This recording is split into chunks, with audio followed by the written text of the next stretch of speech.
नाज़रीन, मेरा नाम है मिसबा जमान और आप देख रहे हैं पाकिस्तान प्रॉपर्टी डीलर्स का यूट्यूब और फेसबुक पेज। आज मेरे साथ मौजूद हैं अली रज़ा और हम एडी रियल स्टेट में जो है वो आज हमने इंटरव्यू प्लान किया कि हम अली रज़ा के साथ एक इंटरव्यू कंडक्ट करेंगे। आइए जानते हैं कि अली रज़ा हमें मोस्टली जो है वो बीटीके की जो है वो अपडेट्स देते हुए दिखते हैं। तो आज हम उनकी कुछ पर्सनल चीज़ें और उनकी हॉबीज़ क्या हैं, वो फैमिली और काम को कैसे लेकर चलते हैं, तो उनकी अनटोल्ड स्टोरी जो है वो आइए हम से जानते हैं। अस्सलाम वालेकुम। वालेकुम अस्सलाम। कैसे हैं आप? ठीक हैं? अल्हम्दुलिल्लाह, आप खैरियत से हैं? अल्हम्दुलिल्लाह, अल्लाह का शुक्र, ठीक ठाक। अच्छा, सबसे पहले मुझे बताएं कि अली रज़ा कहाँ से बिलोंग करते हैं? मेरा ताल्लुक़ लाहौर से है और मेरा जो बचपन ब्रॉट अप है वो सारा लाहौर में हुआ। ठीक है। तो फिर कुछ साल पहले हम कराची मैं आ गया था, मतलब सही। और अब हम आ गए हैं इस तरह हम वाला आ माहौल गए है। हैं। तो अगर मैं पढ़ाई के लिहाज से पूछूं तो पढ़ाई के लिहाज से अपने कहाँ तक आपने अपनी स्टडीज़ को किया है? मेरा जो मास्टर्स है वो कम्युनिकेशन स्टडीज़ में है ठीक और है। मैंने बीएस कंप्यूटर साइंस में किया है। ओके। और जो कम्युनिकेशन स्टडीज़ मतलब जर्नलिज्म में करना का मकसद कह लें या शौक़ कह लें, वो ये था कि मीडिया में जाना है सही। या मीडिया की जॉब करनी है। तो वो भी की, लेकिन अल्टीमेटली रियल स्टेट भी उसी टाइप का एक काम मिल गया, अल्लाह ताला ने दे दिया। ऐसे ही डिजिटल, वो कनेक्टिविटी आपकी जोड़ दी गई जी ना ऐसा ही है, बिल्कुल बिल्कुल ऐसा ही है, बिल्कुल ऐसा ही रहा। तो मैं पूछूं तो अली रज़ा अपने स्पेयर टाइम में, फ्री टाइम में ऑफिस के अलावा क्या करते हैं? Free time in a sense कि अब चूंकि हमारा काम डिजिटलाइज्ड है, हम अब ना डिजिटल टाइम बहुत ज़्यादा गुजरता है। यानी मैं रियल स्टेट के अलावा भी अपना टाइम वीडियोस में लगा देता हूँ, उसमें फिर न्यूज़ भी सुनता हूँ, मैं मैचेस भी देख लेते हैं, पुराने मैचेस भी देख लेते हैं, फेसबुक वगैरह पे आ जाते हैं, वीडियोस में टाइम गुजरता है। बुक्स पढ़ना आजकल कम है ऑनेस्टली, पहले तो ज़्यादा पढ़ी हैं, आर्टिकल्स भी पहले पढ़ते थे, लेकिन आजकल वीडियोस देखना ज़्यादा है। आर्टिकल्स पढ़ भी लेते हैं, मतलब बुक्स नहीं पढ़ पाते तो छोटे छोटे पैराग्राफ की सूरत में यहाँ टाइम गुजरता है। और बस फिर के काम को बेहतर कैसे किया जाए, यानी हमारा चूंकि काम वीडियोस से रिलेटेड है, तो दूसरी वीडियोस जब हम देखते हैं वो भी कहीं ना कहीं हमारी हेल्प ही कर रही होती है हमारे काम में, तो यहाँ गुजरता है। अपने आप को ना हम ग्रूम कर रहे होते हैं दूसरी वीडियोस को देखकर। ठीक है। अच्छा, हॉबीज क्या क्या हैं आपकी? बचपन में एक ही शौक था कि क्रिकेट खेलनी है, और उसकी वजह से मारें भी बड़ी पड़ी हैं। खैर उसका इम्पैक्ट कभी मार्क्स पर तो नहीं आया या तालीम ख़राब तो नहीं हुई, लेकिन डांट बड़ी महल्लेदारों से पड़ी है और मारें पड़ी हैं, चीज़ों का बड़ा नुकसान हुआ है। इवन अपने घर से नुकसान करना शुरू किया था चीज़ों का। वीसीआर 90s में वीसीआर थे तो वो भी तोड़ा था हमने एक दफ़ा हार्ड बॉल के साथ, वो चौके छक्के मारते हुए। हाँ ऐसा ही था। हाँ। और गिलास बहुत दफ़ा टूटे हैं। तो क्रिकेट हॉबी रही है। फिर स्पोर्ट्स पेज पढ़ना न्यूज़पेपर में, वो बड़ी हॉबी थी।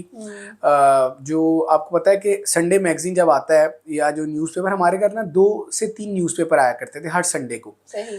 अब मेरा ये मकसद होता था कि ये ख़त्म ना हो और अगला हफ्ते का इतवार आ जाए, तुम पढ़ता रहना पूरा। अब आपको याद होगा इन 90s मतलब लेटर 90s 99 या 2004-5 में फैमिली मैगजीन, अखबार जहां बहुत ज़्यादा, और तालीम व तरबियत, ये 3 मैगजीन्स थे जो हमारे घर बहुत ज़्यादा यानी आते तो कुछ एनुअली हैं, कुछ वीकली आते थे और कुछ मंथली थे।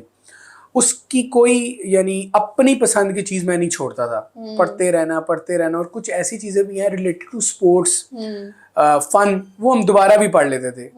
और ये बड़ी हॉबी रही है और आज भी वो वक्त वैसे याद आता है और बड़ा अच्छा रहा है ऑनेस्टली। एक टाइम तो ये था कि अखबार जहां में जैसे एक वो बच्चों का एक पूरा कॉलम आता था जिसमें गेम्स भी थी और कुछ स्टोरीज भी थी, तो वो मेरा मोस्ट फेवरेट मेरा खुद होता था। और वो जो 3 औरतें 3 कहानियां, जी बिल्कुल ऐसा ही है। खरीदना ही ना सिर्फ अखबार जहां वही होता था, अखबार जहां में वही पढ़ना है हमने। ऐसा ही है। और लास्ट में वो फिल्म्स की, एक्टर्स की जो कुछ स्टोरीज और कुछ इस तरह की वो चीजें हमने पढ़ना।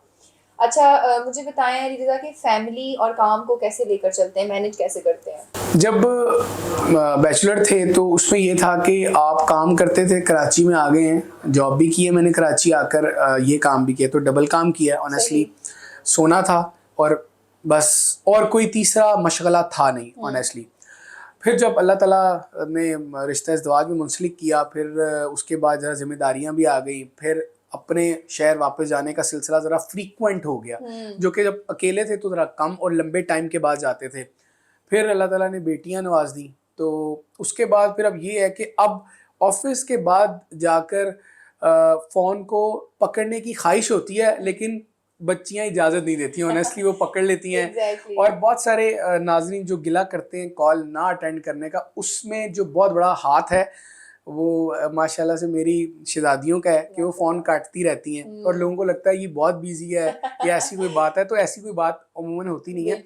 बट अगेन काम पर फ़र्क आता है फैमिलीज़ की जिम्मेदारी से, लेकिन एक टेन्योर वो था, बड़ा खूब इंजॉय किया। अब अल्लाह ताला ने इस टेन्योर में रखा है, इसको इंजॉय कर रहे हैं और यही लाइफ का एक चैप्टर है। आपको हर पार्ट को या तो मायूसी से गुजारना है या बस सड़े बुझे कहीं बैठकर गुजारना है, या हर पार्ट को अल्लाह ताला की रज़ा भी समझना है और उसमें खुशी तलाश करनी है, उसमें इत्मीनान रहना है।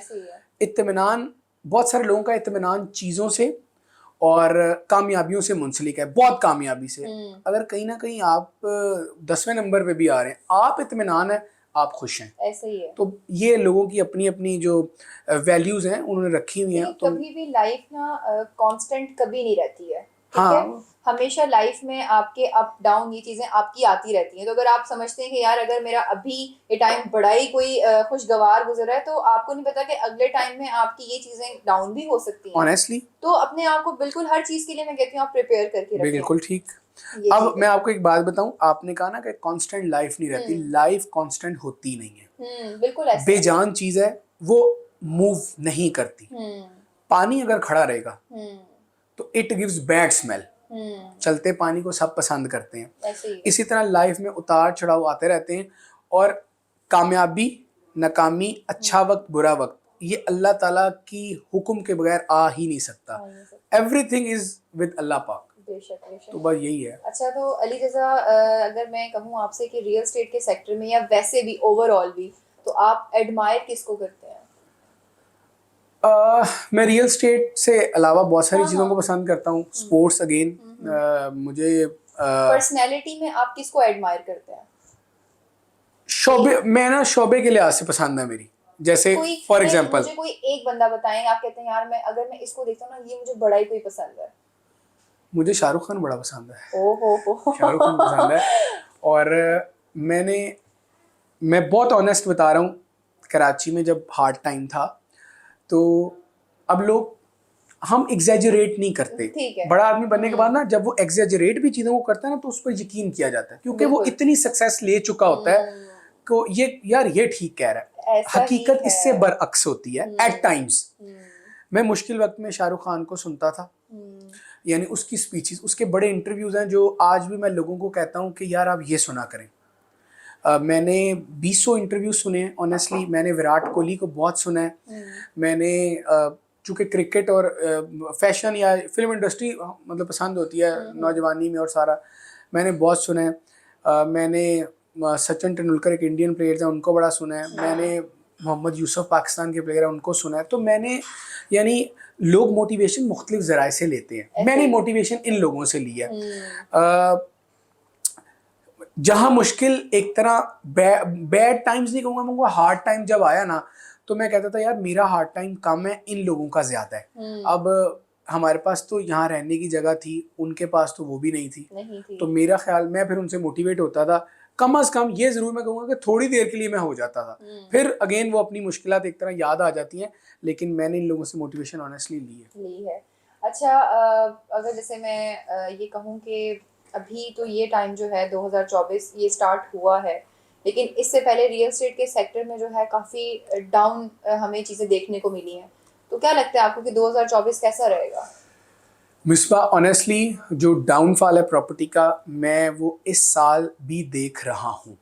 यानी कोई गैब का इल्म नहीं है, ऐसे ही है। हमारी बहुत सारी चीज़ें आम इंतखाबात से कनेक्टेड हैं। इलेक्शन 2024 होंगे, IMF आपको कर्ज देगा, चीन और अमेरिका आपके साथ तिजारती डील करेगा। अगर देखें अभी तक जो निगरान सेटअप है, उनके साथ तो कोई डील कोई भी नहीं करता। अब जब कोई भी मुंतखब हुकूमत आए, ये मैं कोई भी का लफ्ज़ इसलिए यूज़ करूँ कि कोई भी पार्टी बरसरे इक़्तिदार आ गई, लोगों का ट्रस्ट वापस आएगा। अभी पता क्या है दिमाग में, ऑनेस्ट है यार, पता नहीं ये हुकूमत रहेगी कब रहेगी, इलेक्शन कब, जब इलेक्शन हो गए, एक पार्टी विफाक में आ गई हुकूमत करने और पता चल गया पंजाब में ये है, सिंध और सारी चीज़ें, फिर ओवरसीज में इन्वेस्ट करेंगे। मैं आपको एक बात बताऊं, बहुत सारे लोग ये कहते हैं कि यार इमरान खान अगर नहीं आए तो ओवरसीज इन्वेस्ट नहीं करेंगे। तो मैं उनसे बहुत आम सवाल करता हूँ कि 2018 से पहले भी बहरिया टाउन थे और भी सोसाइटीज थी, वहां भी ओवरसीज इन्वेस्ट करते थे, अब भी करेंगे। हाँ ये जरूर है, वो एक क्रिज्मेटिक लीडर है, उनकी वजह से बहुत सारे लोगों ने रुख ज्यादा कर लिया था। अब ये होगा कि कुछ कम करेंगे, लेकिन बिल्कुल हम बिल्कुल डाउन नहीं जा सकता, डाउन नहीं जा सकता, जाएगा भी नहीं।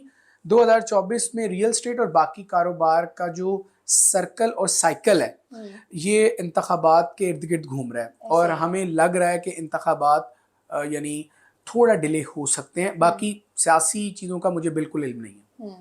अच्छा, कोई मैसेज हमारे देखने वाले व्यूवर्स के लिए? मैसेज जितने भी व्यूवर्स हैं उनके लिए यही है कि एक तो अल्लाह ताला का शुक्र करना है हर हाल में, और जो लोग लफ्ज़ यूज़ करते हैं ना हर हाल में, वो मेरा ख्याल है अल्लाह ताला का दिया हुआ हाल है, तो वो बुरा हाल नहीं हो सकता। हमारे नज़दीक हो सकता है, हम शायद चक्कर में होते हैं कि यार हमें ये चीज़ मिल जाए, वो चीज़ मिल जाए, बशमूल मैं अपनी बात पहले करता हूँ, लेकिन अल्लाह ताला को बेहतर पता है कि प्लान क्या है। अल्लाह ताला ने हमारे लिए एक प्लान किया है, हम as a character, as a actor उस पर अमल कर रहे हैं, उस कंटेंट पर, और आपने मेहनत करते रहना है, क्योंकि आज की मेहनत जमा हो रही है एक बॉक्स में, वो आपको एक वक्त आएगा, आपको एकदम से उसका रिजल्ट आएगा, तो आप लोग बोलेंगे यार इतनी मेहनत तो मैंने कभी नहीं की थी, लेकिन पिछली मेहनत का रिजल्ट आपको मिलता है।